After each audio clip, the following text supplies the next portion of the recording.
Aujourd'hui, on corrige l'exercice numéro 4 du deuxième ED de tutorat du E3B. Voilà. Donc là, j'ai vite fait reporter les valeurs qu'on avait dans l'énoncé. Donc on a deux compartiments, un compartiment 1 et un compartiment 2, qui contiennent chacun des ions Ca2+, et des ions chlorure, Cl-. Dans le compartiment 1, il y a en plus une macromolécule qui a 10 charges. Mais on ne sait pas si c'est des charges positives ou négatives. Donc ça, on le verra, il faudra le deviner à la fin de l'énoncé, enfin à la fin de l'exercice. Ces compartiments, ils sont séparés par une membrane dialysante. Donc ce qu'on peut dire sur cette membrane, c'est qu'elle laissera passer les ions, mais pas la macromolécule. Parce que la macromolécule est beaucoup trop grosse pour passer dans les pores de la membrane. Donc on est dans le cadre d'un exercice, d'un équilibre de donnants. On va déjà commencer pour la question 1 à s'intéresser à la concentration des ions Ca2+ dans le compartiment 2. Donc ce qu'on peut dire sur ce compartiment, c'est que les ions Ca2+, ils sont deux charges positives et les ions Cl- ont une charge négative seulement. Donc pour garder la neutralité électronique, il y a 2 fois moins d'ions Ca2+. Parce que vu qu'ils sont 2 fois plus chargés que les ions Cl-, ils sont 2 fois moins concentrés. Parce que sinon il n'y aurait pas la neutralité électronique dans ce compartiment. Donc ce qu'on peut en déduire, c'est que la concentration des ions Ca2+ est égale au double de la concentration de Cl-. Et on sait aussi que la multiplication des deux, elle fait 0,32. Ça, c'était donné dans l'énoncé. Donc pour trouver la concentration des ions calcium dans le compartiment 2, on va faire un système d'équations. Donc on va remplacer la concentration des ions calcium par X, comme ça ce sera plus simple, et la concentration des ions chlorure par Y. Ce qui fait qu'on peut écrire 2X qui est égal à Y. Voilà. Mais on sait aussi dans l'énoncé que X fois Y est égal à 0,32. Donc là, ce qu'on peut en dire, c'est qu'on sait que Y est égal à 2X, donc le Y de cette ligne-là, on peut le remplacer par 2X. Donc c'est ce qu'on va faire tout de suite, je l'efface rapidement. Hop, 2X. Maintenant, ça on peut le simplifier en mettant que 2x carré est égal à 0,32. 2x au carré est égal à 0,32. On divise par 2 pour enlever le 2 qui est ici, tout simplement. Je l'enlève encore une fois. Ce qui fait que 0,16. X carré est égal à 0,16, donc x est égal à racine de 0,16. X est égal à racine de 0,16, qui est donc égal à 0,4. Et là, on était en osmol par litre. Donc ici, on sera à 0,4 osmol par litre pour la concentration des ions calcium dans le compartiment 2.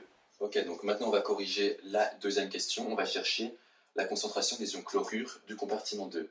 Donc juste avant, on a trouvé que les ions calcium étaient à 0,4 osmol par litre. Donc ce qu'on peut en dire, je vous rappelle encore un truc, c'est que les ions calcium, vu qu'ils sont 2 fois plus chargés que les ions chlorure, parce qu'ils ont 2 charges positives et les ions chlorure une charge négative seulement, ils seront 2 fois moins concentrés. Donc les ions chlorure, autrement dit, on peut mettre les choses à l'envers, en disant que les ions chlorure seront 2 fois plus concentrés que les ions calcium. Donc là, il faut tout simplement multiplier par 2 la concentration des ions calcium. Donc on fait, on va faire les choses bien, faire Ca, la concentration, donc Cl-, du compartiment 1 est égale à 2 fois la concentration des ions calcium du compartiment, c'est dans le compartiment 2 déjà, du compartiment 2, voilà. Donc ce qui fait 0,4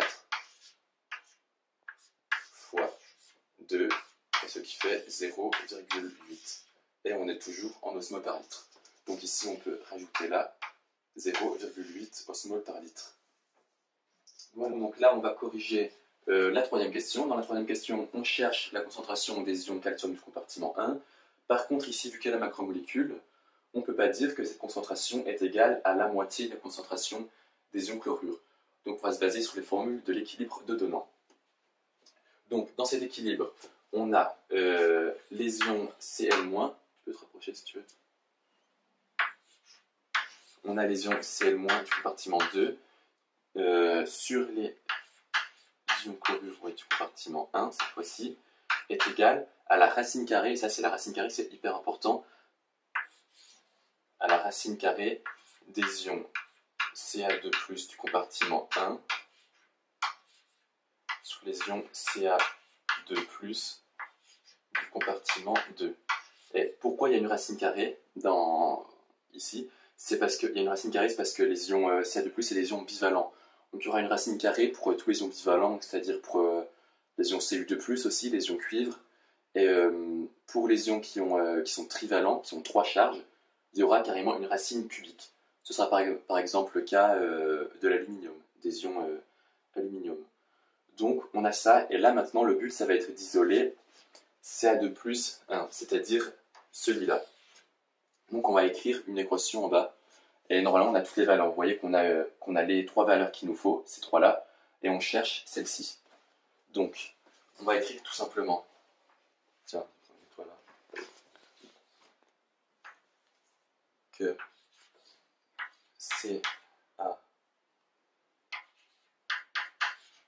Ca2+, 1 est égal à Cl-1 fois racine carrée de Ca2+, 2. Donc on fait ça comme ça. Et en dénominateur, c'est les ions Cl-2, je me suis trompé. En dénominateur, c'est les ions Cl- du compartiment 1. Voilà. Donc là, on va remplacer par les valeurs. 0,8 fois racine de 0,4. 0,8 c'est cela, 0,4 c'est cela, c'est ceux du compartiment 2 en fait. Et ici, c'était déjà donné dans l'énoncé, c'est 0,4 osmol par litre.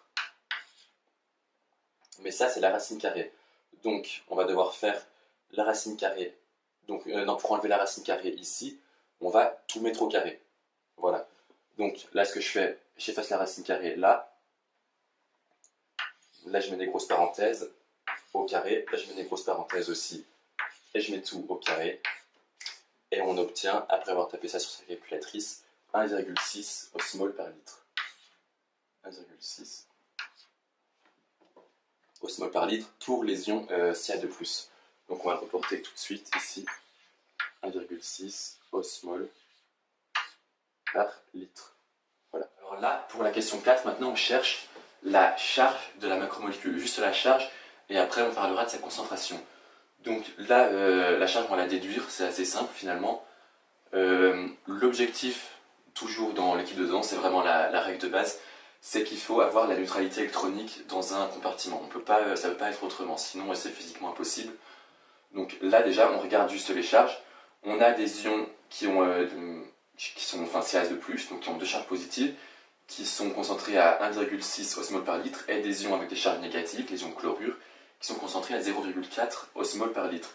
Donc ce qu'on peut dire ici, c'est qu'il y a beaucoup plus de charges positives que de charges négatives. Tout simplement.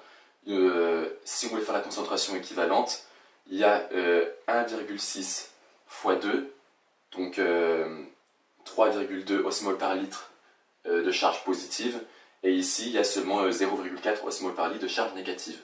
Donc il y a un déficit de charge négative. Donc ce déficit de charge négative, il peut être comblé que par la macromolécule.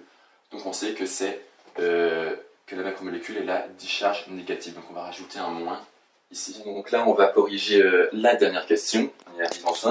Et pour la dernière question, on cherche la concentration de la macromolécule. On avait trouvé juste avant qu'elle avait 10 charges négatives. Donc pour ce faire, on va déjà chercher les concentrations équivalentes des deux ions du compartiment 1. Donc, pour rappel, la concentration équivalente, elle se note Cec, et c'est égal à la valence, qui est notée petit z, fois la concentration, ici. Donc, soit la concentration molaire, soit l'osmolarité. Pour les ions calcium, on va avoir la concentration équivalente, qui est égale à Ca2+, donc là c'est 1, enfin, la concentration des ions calcium, c'est égal à leur valence, et leur valence ici elle est de 2. Pourquoi elle est de 2? C'est parce qu'ils ont deux charges positives, donc 2 fois 1,6. 2 fois 1,6, et on trouve 3,2 équivalence par litre pour le calcium. Pour les ions chlorure, c'est le même principe. La concentration équivalente des ions chlorure, c'est L-, encore dans le compartiment 1, c'est égal à leur valence. Là, la valence, c'est 1, tout simplement, parce qu'ils n'ont qu'une seule charge, est égal à une fois leur osmolarité. Osmolarité ou concentration, ça revient au même pour cette formule. Donc, une fois 0,4, et vous en doutez, ça fait 0,4 équivalence par litre.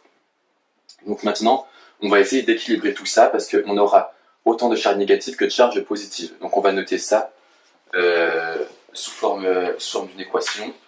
Donc on a la concentration équivalente de la macromolécule, M10-, on la note comme ça, plus la concentration équivalente des ions Cl-, est égale à la concentration équivalente des ions Ca de plus ou moins. Des ions Ca de plus. Donc là, qu'est-ce que ça veut dire ça? C'est qu'il y a autant de charges négatives que de charges positives pour atteindre l'électroneutralité du compartiment. Donc là, on a deux choses. Ça, la concentration équivalente des ions chlorure, on l'a calculé juste avant. On sait que c'est 0,4. La concentration équivalente des ions calcium, on sait que c'est 3,2. Voilà, donc on réécrit ça. Pour enlever le 0,4, on le soustrait ici, moins 0,4, donc ici on l'enlève.